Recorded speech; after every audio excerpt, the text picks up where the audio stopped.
கிறிஸ்தவ வட்டாரத்தில் இருக்கிற காரியங்களை பார்த்தீங்கன்னா, இந்த நகை போற விஷயங்கள், நகை போற விஷயங்கள் ஆண்டருக்கென்று நகை நீங்க போடாம இருந்தீங்கன்னா நகை எடுத்துடலாம், தப்பு இல்லை. இல்ல நகை போட்டு இருந்தால் ஆண்டவர் வந்து அது குற்றவாளியா பார்க்க மாட்டார். தங்கத்தை கிறிஸ்தவ வட்டாரத்தில் என்ன பண்றாங்க, தங்கத்தை ஆண்டவர் வெறுக்கிற மாதிரி பண்றாங்க. தங்கத்தை உருவாக்கின ஒரு ஆண்டவர் தான். ஆதாம் காலத்துல பாத்தீங்கன்னா அந்த நதிகள் ஓடுற பகுதியெல்லாம் தங்க விளையிற பூமியா கர்த்தர் வைத்தார். அல்லேலூயா. அந்த கெட்ட குமாரன் லூக்கா 15ஆம் அதிகாரத்துல தூரம் இளையகுமார் எல்லாம் போயிட்டு செலவச்சு வேஸ்ட் தன்னை பண்ணிட்டு பன்றிகள் தின்ற அந்த டவுட்லாம் தன் வயிற்றை நிரப்பிக்கொள்ள என்று ஆசைப்படும் பொழுது மீண்டுமாக அப்பா கிட்ட திரும்பி வரும் பொழுது அப்பா என்ன பண்றாரு, நல்ல ஒரு மோதிரத்தை போடுறாரு, வெளியே வந்து ட்ரெஸ் போட்டு விடுறாரு. அப்போ எஸ்தர் ராஜாத்துக்கு கதையில பாருங்க, அவங்க அலங்கரிக்கப்படுறாங்க. பரலோகத்தில் போய் பாருங்க, நம்மளுக்கு நம்ம தங்க ரோடு போட்டிருக்காரு ஆண்டவர். தங்கத்தை ஆண்டவர் எப்பொழுதுமே அவர் என்ன பண்ணல, வெறுக்கல. மோசே காலத்துல அவர் வந்து மலையில் மேல கற்பனை கட்டளைகளை வாங்கிட்டு வரும்போது இவனுங்கெல்லாம் தங்கத்தை போட்டுட்டு ஒரு கண்ணுக்குட்டி செஞ்சுட்டாங்க, பாவமான விற்கிறத உருவாக்கினாங்க. அதனால ஆண்டவர் வந்து தங்கத்தை இவங்க தப்பா யூஸ் பண்ணிட்டாங்க. அப்ப நம்ம தங்கமே வேணாம் சொன்னோம்னா பணமும் வேணாம் சொல்லணும். புரியுதுங்களா? பணம் கூட நம்ம கிட்ட இருக்கிற பணம் கூட ஒரு நாட்டுல தான், அந்த நாட்டுல தான் மாறும். ஆனா தங்கம் என்பது எந்த நாட்டுல வேணாலும் போய் மாறும். அப்போ நீங்க தங்கத்தை வெறுக்கிறவங்க பணத்தை வெறுக்க வேண்டும். அல்லேலூயா. அப்போ நகை போடாதவர்களை அவங்களை பார்த்து நம்ம இகழ்ச்சியாக பார்க்க கூடாது, பேசக்கூடாது. அதை கருத்திற்கண்டு எடுக்கிறாங்க, எடுத்துக்கொள்ளலாம். இல்ல தேவன் ராஜ்யம் புஷ்பம் குடிப்பும் அல்ல, அது நீதி சமாதான பரிசுத்த ஆவியானவர் சந்தோஷம் தான். கடைசி சமயத்துல காத்திருக்க அவரோட பிரசனத்தால் நிறைவேறதுதான். தங்கத்தை ஆண்டவர் எப்பவுமே வெறுக்கல. நான் தங்கத்தை வச்சுக்கிறேன், யூஸ் பண்றேன். நம்ம ஒருத்தர்கிட்ட போய் வட்டிக்கு கடை வாங்காம என்கிட்ட தங்கிறத நான் பேங்க்ல போய் வச்சு குறைஞ்ச வட்டியில் நான் பிசினஸ் பண்ண முடியும், கடனை அழிக்க முடியும், சீக்கிரம் மீட்டு கொள்ள முடியும். இவ்வளவு காரியங்கள் இருக்கு நான் அறிந்து புரிந்து தங்கத்தை வாங்குறது தப்பு இல்லை.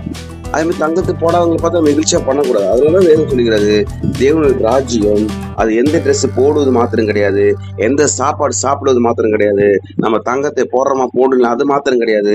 தேவன் ராஜ்யம் புஷ்பும் குடிப்பும் அல்ல, அது நீதி சமாதானம் பரிசுத்த ஆவியினால் உண்டாகிற சந்தோஷமா இருக்கிறது. அல்லேலூயா. யாருமே நம்ம குற்றவாளியாக தீர்க்கக்கூடாது, யாருமே நம்ம குறை சொல்லக்கூடாது. கொடுங்கள் அப்பொழுது உங்களுக்கு கொடுக்கப்படும், அன்பை கொடுங்கள் அன்பை பெற்றுக்கொள்ளுங்க, இரக்கத்தை கொடுங்க இரக்கத்தை பெற்றுக்கொள்ளுங்க, தயவை கொடுங்க தயவை பெற்றுக்கொள்ளுங்க, உதவியை கொடுங்க நீங்களும் உதவியை பெற்றுக்கொள்ளுங்க. அல்லேலூயா. நீங்கள் கசப்பையும் வெறுப்பையும் கொடுத்தீங்கன்னா அதுதான் உங்களுக்கு திருப்பி கொடுக்கப்படும். மற்றவங்க நம்ம குற்றவாளியாக தீர்க்கக்கூடாது. நம்ம கிறிஸ்தவ வட்டாரத்துல எந்த ட்ரெஸ் போடுறோம் அதெல்லாம் முக்கியம் கிடையாது. தேவன் ராஜ்யம் புசிப்பும் குடிப்போம், அது தேவன் அல்ல, அது நீதி சமாதானம் பரிசுத்த ஆவியானவர் சந்தோஷமா இருக்கிறது. போட்டு ஷூட்டு அதெல்லாம் போட்டுக்கலாம். ஆனா நம்ம ஒரு நலமான காரியத்தை ட்ரெஸ் போட்டுக்கணும். ஒழுக்கமான காரியங்களை ஒழுக்கமான ட்ரெஸ்களை போட வேண்டும். ஆனாலும் அது மாத்திரம் கிடையாது, தேவன் ராஜ்யம் அது நீதி சமாதானம் பரிசுத்த ஆவியானவர் உண்டாகிற சந்தோஷமா இருக்கிறது. நகை உங்களுக்கு பிடிச்சிருந்தால் போட்டுக்கலாம், இல்ல கருத்திருக்க நீங்கள் விட்டுடலாம். போட்டுக்கள் பார்த்து நீங்க யாருமே குறை சொல்லக்கூடாது. நீங்க என்ன சாப்பாடு சாப்பிட்றீங்களா சாப்பிடுங்க, சாப்பிடாத மற்றவங்களை இது சாப்பிட சொல்லிட்டு அவங்களை குற்றவாளி எண்ணாதீங்க. என் குடும்பம் எப்படி, என் வரலாறு எப்படி, என் முன்னோர்கள் எப்படி என்று பெருமையாக ஒரு காலம் நீங்க பேசாம இருங்க. கர்த்தர் தான் நம்ம மேன்மை பாராட்ட வேண்டும். நம்மளுடைய பணத்தை மேன்மை பாராட்டக்கூடாது, நம்ம தொழிலை மேன்மை பாராட்டக்கூடாது, நம்மளுடைய வருமானத்தை மேன்மை பாராட்டக்கூடாது. நம்மளுடைய குடும்பம், என்னுடைய முன்னோர்கள் எப்படி வாழ்ந்தாலும் தெரியுமா, அது மேன்மை பாராட்டுறீங்க. மேன்மை பாராட்டுகிறவன் கர்த்தராகிய இயேசு கிறிஸ்துவை மேன்மை பாராட்டுங்க. தேவன் ராஜ்யத்தை குறித்தே மேன்மை பாராட்டுங்க. முதலாவது தேவன் ராஜ்யத்தையும் அவர் நீதி தேடுங்க. அப்பொழுது உங்களுக்கு வாழ்க்கைக்கு குறைகள் எல்லாம் கூட கொடுப்பார். தேவன் ராஜ்யம் புசிப்பும் குடிப்பும் அல்ல, அது நீதி சமாதானம் பரிசுத்த ஆவியினால் உண்டாகிற சந்தோஷமாகவே இருக்கிறது. ஆமென்.